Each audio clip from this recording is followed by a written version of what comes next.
A Cambridge-type gauge is a simple tool that allows you to perform several different types of measurements of welds. With this one tool, for example, you can measure undercuts or pits, fillet weld leg length, fillet weld throat dimension, weld reinforcement, outside misalignment, and angle of preparation. To measure undercut or pits, place the tip into area of undercut and lower the legs of the gauge to the surface of the plate. The amount of undercut is read from this scale.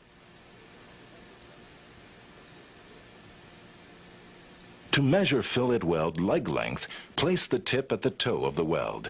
Again, lower the legs of the gauge to the surface of the plate and read the actual leg length from this scale.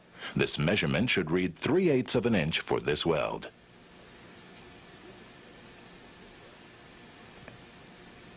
Now let's measure the actual fillet weld throat dimension using the miter slide on the Cambridge-type gauge. First, extend the slide as far out as it will go. Place the tip of the slide on the face of the weld and lower the gauge until it squarely contacts the surface of both plates. The actual throat dimension is then read from this scale. Now let's try measuring the weld reinforcement. Again, using the tip, place it at the highest point on the weld and lower the legs of the gauge to the surface of the plate. The weld reinforcement dimension is then read from this scale.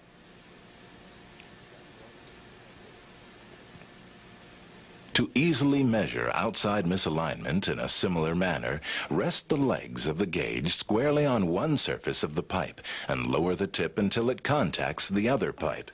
Again, this scale is used to read the amount of misalignment. Finally, let's measure the angle of preparation of this pipe spool piece. Place the legs of the gauge squarely on the surface of the pipe and lower the rotating segment until it rests squarely on the bevel.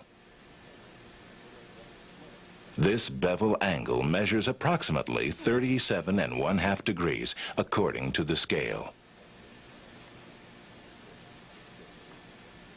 One of the quickest and easiest ways to check fillet weld size against weld specifications is with a fillet weld gauge.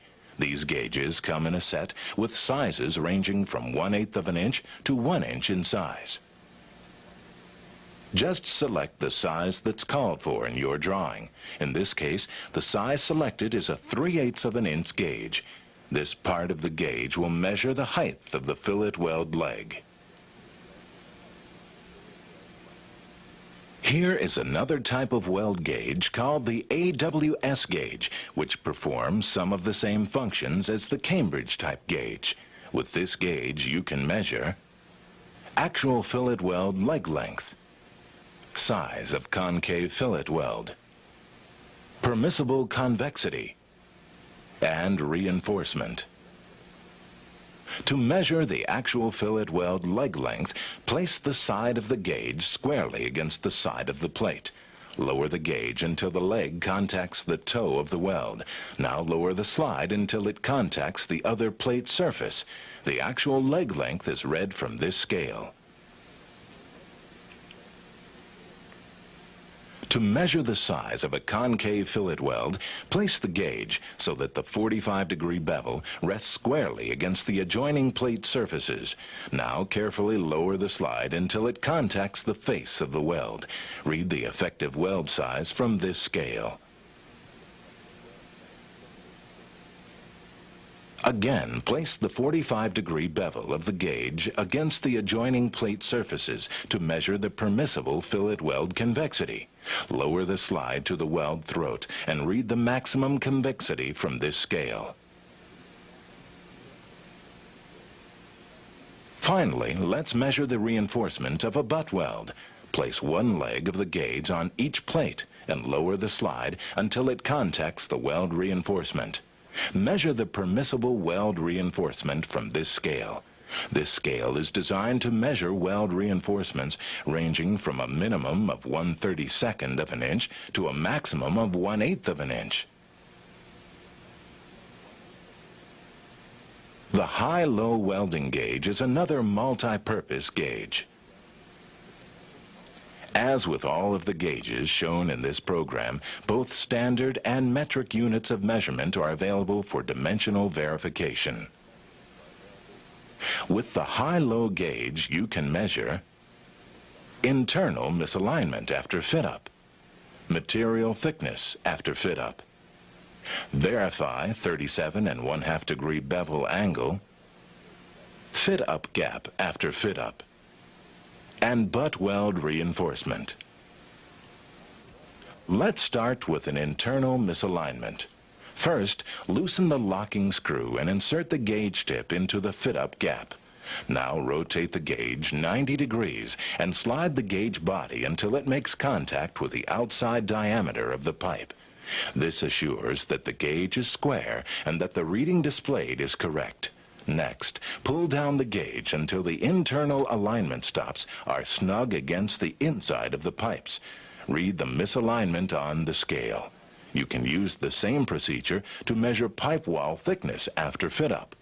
To obtain this measurement, use the material thickness indicator and this scale. To measure fit-up gaps less than 1/16 of an inch, insert the alignment stops into the fit-up gap. If the thinner portion of the gauge will not fit, then the gap is less than 1/16 of an inch. If it partially fits the gap, then the gap measures somewhere between 1/16 of an inch and 3/32 of an inch.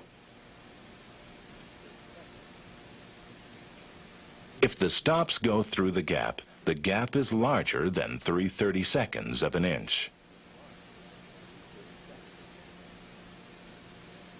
This procedure can also be used to verify a 37 1/2 degree bevel angle. Before you insert the gauge this time, be sure to set the alignment scales to the 0 position. Now place the gauge body squarely against the pipe wall. Push the gauge as far as it will go into the fit-up gap. If the beveled shoulders on the gauge fit snugly against the bevel on the pipe end, you have the correct 37 1/2 degree bevel, common to most pipe end preps. We can use another procedure to measure fillet weld leg length and butt weld reinforcement. Place the gauge over the fillet weld and read the actual fillet weld leg length on this scale. This same procedure can be used to measure butt weld reinforcement.